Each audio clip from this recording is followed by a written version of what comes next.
ओम।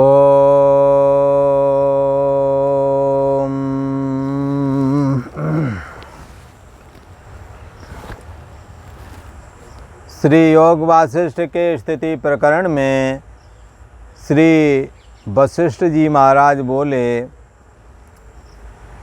हे राम जी, अचल चिदात्मा में चंचल चित्त फुरा है। चैतन्य सत्ता कैसा है? अचल है।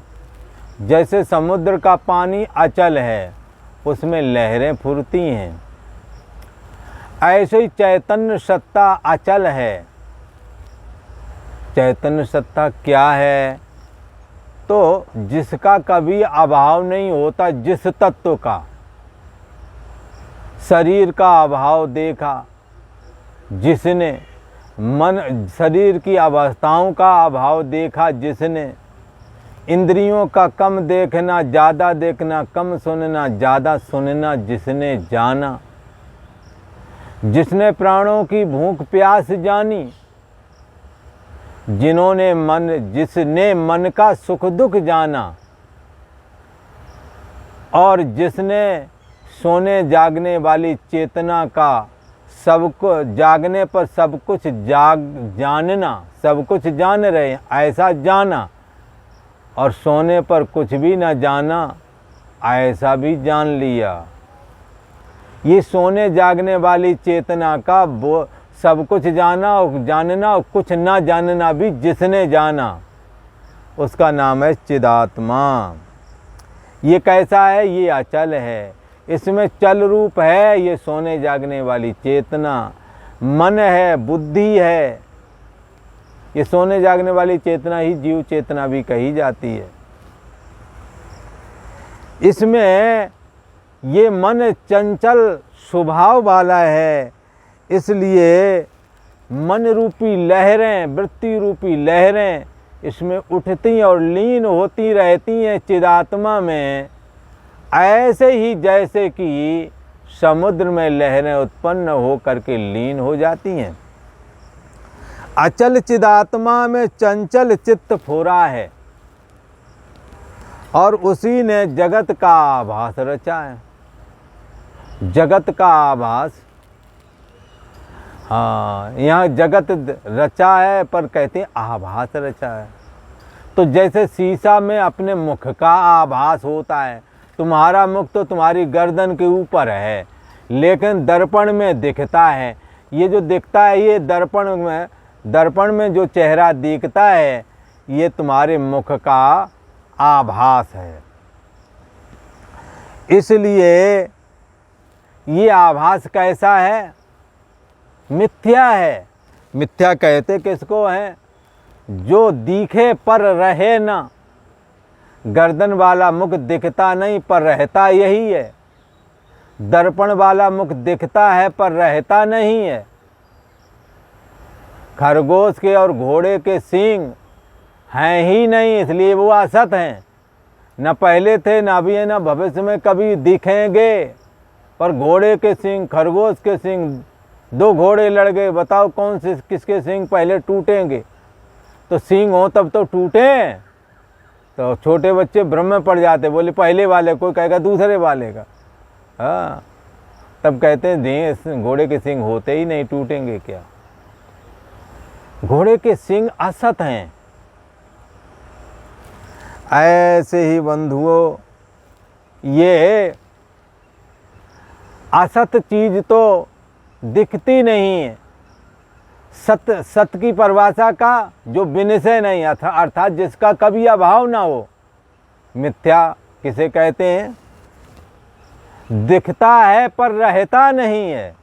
जैसे बचपना दिखा था, आज भी मैं जान रहा हूँ, मैंने बालक अवस्था देखी है, पर हम हैं, बालक अवस्था नहीं है। जवानी है, जवानी का जानने वाला है, पर जवानी नहीं है। वृद्धावस्था चल रही है, वृद्धावस्था को जान रहे। को देवा, कौन सा देव है ये? है ये देव कोई और नहीं, सो प्रभु और नहीं, सो तू है।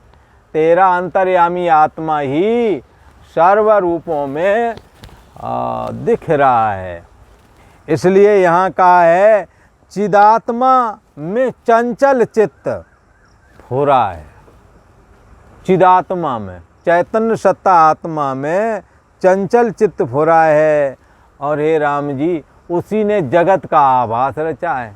हाँ, जगत का आभास रचा है का मतलब है, आभास कहते ही उसे हैं जो हो ना फिर भी दिखे। तो आभास क्या है? जैसे दर्पण में मुख का प्रतिबिंब जो होता है, ये मुख, गर्दन ऊपर जो मुख है उसका ही आभास है जो दर्पण में दिख रहा है, पर दिखता है, रहता है नहीं। जैसे ही दर्पण के सम्मुख से आप हटेंगे वो चेहरा गायब हो जाएगा। सारा देह और जगत दिख रहा है, सारा का सारा, पर 100-150 साल पीछे वाले को मिलते नहीं है। इसलिए ये लगता है कि दिखता जरूर है पर रहता नहीं। इसलिए संतों ने एक परिभाषा बनाई है कि जो दिखे वो सकल विनाशी, जो भी दिखाई पड़े समझ लो सब नाशवान है, ऐसा मान के चलो। और जिसका कभी अभाव नहीं उसको सत कहते हैं। गीता में इसकी परिभाषा कैसे कहते हैं? ना असतो विद्यते भावो ना अभावो विद्यते सता।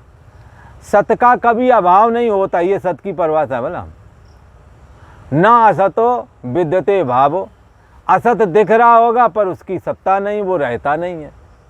असत का भाव नहीं है, असत रहता नहीं है, और सत दिखता नहीं पर रहता वही है। इसलिए यहाँ कहते हैं कि चंचल चित्त किसमें फुरा है? चिदात्मा में फुरा है। वो चिदात्मा कहाँ है? सो प्रभ और नहीं सो तू है, तेरे अंदर ही है।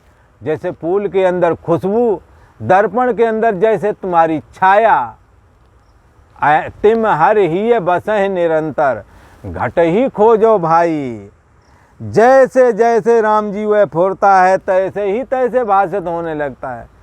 आप जैसी परिकल्पना करोगे मन के माध्यम से आपको वैसे ही संगत मिलेगी। इसलिए ओछे को ओछा मिले, मिले नीच को नीच। अगर नीच विचार रखोगे, ओछे काम करोगे, जहाँ जाओगे वही मिलेंगे। हाँ, इसलिए कई बार घर गृहस्थी वालों ने बताया कि हमारा परिवार का अमुक आदमी इस तरह से नशा आदि करता था, ओछी हरकतें करता था, उसको फला जगह पहुंचा दिए, तो वहाँ पर भी वैसे ही लोग ना मालूम कहाँ से उसे मिल गए और वहाँ भी नशा पत्ती चल पड़ा। तो क्या है, आप जैसा मन बनाओगे आपको समाज वैसा ही मिलने लगेगा। ईश्वर की कुछ ऐसी महिमा है, आप जैसा जीना चाहते हो आपको वैसा ही जीने के लिए साहस देता है ईश्वर, समाज देता है, आपकी मनोकामना पूर्ति करता है। इसलिए गंदी मना स्थिति गंदी नहीं बनने देनी है। यदि मना स्थिति गंदी हो गई तो आपको गंदे समाज, गंदे लोग, गंदी बातें यही सुनने को मिलेगी।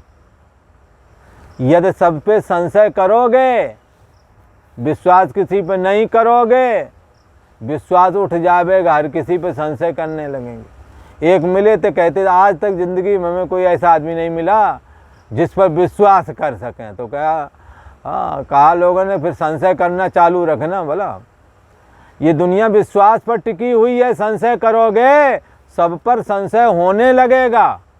ये जीवन कैसा हो, जैसा बना लो वैसा हो।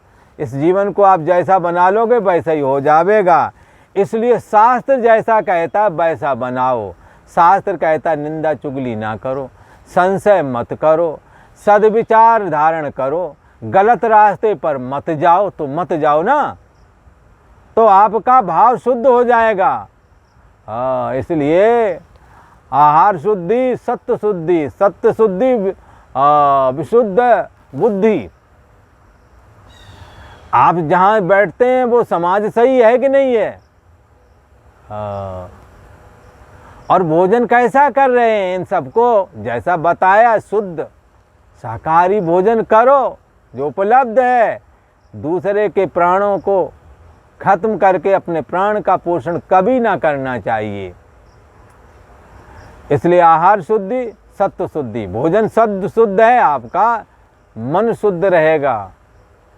संगत शुद्ध है, आपका मन उनसे अच्छे विचार सुनकर के प्रभावित होवेगा, अच्छाई ग्रहण करेगा। इसलिए यहाँ कहते हैं कि जैसी जैसी पूर्णा मन में बना लोगे दुनिया में वैसा ही दिखेगा। इसलिए कहने वालों ने कहा नजरें बदली तो नज़ारे बदल गए, किश्ती का रुख बदला तो किनारे बदल गए। है एक नदी टेढ़ी थी, उसमें वो नाविक कहता था ये भगवान को ये नदी सीधी कर देना चाहिए था। तब किसी ने कहा अरे न भगवान से इतनी बड़ी नदी सीधी करवा रहे हो तुम, अपनी छोटी सी नाव नहीं तुम्हारे से मोड़ी जा रही है। छोटी सी नाव खुद तो मोड़ना नहीं चाहते और नदी मोड़ देता भगवान ये चाहते हो। है इसलिए आप अपनी गंदी नज़र से अपने को मन को हटाओ। इसलिए एक जगह कहते हैं आदत बुरी संवार लो। मन में जो आदत बुरी हो गई नहीं, मन में जो आदत बुरी है ना, आदत बुरी संवार लो, बस हो गया भजन। मन की तरंग मार लो, जो विषयों की ओर तरंग जा रही है, बस हो गया भजन। जैसे जैसे मन फुरता है तैसे ही तैसे भाषित होने लगता है। आप संशय करके देखोगे, आपको सब जगह संशय हो जाएगी, शांति चली जाएगी चित्त से, किसी पर विश्वास ना रहेगा, डिप्रेशन में चले जाओगे। ये सारा संसार विश्वास पर टिका हुआ है। सतशास्त्र का स्वाध्याय करो, श्रवण करो, ताकि जीवन में तब्दीली आवे। तो मन के अलावा कुछ नहीं, उसमें जो होता है वही भाषित होता है। राम जी जैसे सूर्य की किरणों में, सूर्य और सूर्य की किरणों में कुछ भेद नहीं है, तैसे जगत और आत्मा में कुछ भेद नहीं। सूर्य भी प्रकाश स्वरूप है, उसकी किरणें भी प्रकाश स्वरूप है। सूर्य और सूर्य की किरणों में जैसे भेद नहीं होता, ऐसे ही चैतन्य सत्ता आत्मा और जगत में कोई भेद नहीं है। आत्मा ही वेदम सर्वम, ये आत्मा ही जगत बना हुआ है। जैसे सोना ही आभूषण बन जाता है, जैसे पानी ही लहरें बन जाती हैं। लहरें और पानी में कोई अंतर नहीं है, परंतु लहरों का पानी से अलग होकर के स्वतंत्र वजूद नहीं है। इस बात को कभी नहीं भूलना। पानी ही लहरों के रूप में ऐसा कहो ये तो बहुत बढ़िया बात, पर पानी से अलग होकर के लहरें कुछ हैं ये नहीं बोलना है, क्योंकि लहरें स्वतंत्र वजूद नहीं रखती। आत्मा की अभिव्यक्ति जगत के रूप में हो रही है, ये बात तो ठीक है, पर जगत आत्मा से अलग होकर के दे और जगत कुछ अस्तित्व कुछ वजूद रखता होगा, ऐसा तुम दिमाग से निकाल देना। क्योंकि आत्मा से स्वतंत्र होकर के जगत का ऐसे ही वजूद नहीं है, जैसे मिट्टी से अलग होकर के घड़ा का कोई वजूद नहीं। आत्मा और जगत को ऐसे ही समझना चाहिए। हे राम जी अहम रूप आत्मा में आपको ना जानना ही आत्माकाश में मेघ रूपी मलिनता है। अहम का मतलब होता मैं जो देह को मैं करके स्वीकार कर रहे हो, तो इसको अहम करके मैं करके तुम्हें आत्मा को स्वीकार करना चाहिए था, क्योंकि आत्मा अहम, आत्मा ही सबका अपना निजी अहम है। पर उस अहम में अहम बुद्धि तो करते नहीं, और अहम बुद्धि कर बैठते हैं देह और जगत में, और व्यर्थ में ही विषय लोलुपता में सारा जीवन गुजार देते हैं। और सब उम्र बीत गई धोखे में, इसी धोखे में कि दे मैं हूँ, ये एक धोखा था। खेत में जानवरों को रखाने के लिए धोखा खड़ा कर देते हैं, ऐसा ही धोखा है ये, जिसको मैं बुद्धि मान करके हम चले जा रहे हैं। और जब समझ थोड़ी जगी तो समा बुझ गई तो महफिल में रंग आया। तब तक समा ही बुझ चुकी थी। तो यहाँ कहते हैं कि आत्मा में आपको ना जानना, आत्मा में अपनी मैं बुद्धि को स्थापित करना चाहिए, आत्मा को ही अपनी मैं मानना चाहिए। जब परमार्थ में अहम भाव जानोगे, चैतन्य सत्ता आत्मा मैं हूँ, परमात्म तत्व परमार्थ सत आत्मा को जब मैं बुद्धि करके ग्रहण करोगे, तब अनात्मा में अहम भाव, जो अनात्मा देह है, इससे अहम भाव खत्म हो जाएगा और तभी चिदाकाश से जीव की अत्यंत एकता हो जाएगी। जीवो ब्रह्मैव, जीव ब्रह्म ही हो जाता है। ब्रह्मविद ब्रह्म ही भवत, ब्रह्म को जानने वाला ब्रह्म ही हो जाता है। जैसे घट के फूटे से घड़े के आकाश की महाआकाश से एकता होती है, हे राम जी निश्चय कर को जानो, निश्चय करके जानो कि अहम आदिक दृश्य वास्तव में आत्मा से स्वतंत्र होकर के कुछ भी वजूद नहीं रखते। आत्मा ही वेदम सर्वम, सब कुछ आत्मा ही है, आत्मा की ही अभिव्यक्ति देह और जगत के रूप में है, परंतु आत्मा से स्वतंत्र होकर के देह जगत का कोई वजूद ही नहीं है। अहम आदिक दृश्य वास्तव में कुछ भी नहीं है और विचार किए से रहते नहीं। देह और जगत जन्म से पहले नहीं थे, मरण के बाद में नहीं रहते, इसलिए कैसे कहें ये सत हैं। जैसे बालक परछाई में बालक को परछाई में जैसे पिशाच भाषित होता है, सो भ्रांति ही उसे हो रही है, तैसे ही राम जी है जगत भी भ्रांति मात्र ही है। देह और जगत में जो मैं बुद्धि हो रही है भ्रांति मात्र ही है। आत्मा ही वेदम सर्वम, सबके रूप में आत्मा ही है, आत्मा ही सत्य है। देह और जगत तो एक भ्रांति है। अपनी कल्पना से, मन में जो ये कल्पना है, वो अपनी कल्पना से ये सब भाषित होता है, ये दुखदाई है। पर हे राम जी विचार किए से ये सब नष्ट हो जाता है।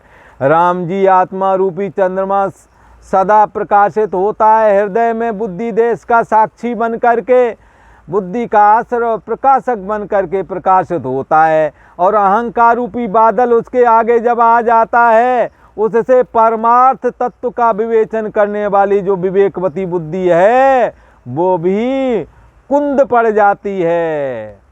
अहंकार रूपी बादल जब आत्मा के आगे आ जाता है तो परमार्थ सत जो का निरूपण करने वाली बुद्धि कुंठित हो जाती है, अर्थात विकास को नहीं प्राप्त होती है। इससे विवेक रूपी वायु से इस कुंठित बुद्धि को नष्ट करो और आत्मा ही वेदम सर्वम, सब कुछ आत्मा ही है ऐसा जानो। आज इतना ही।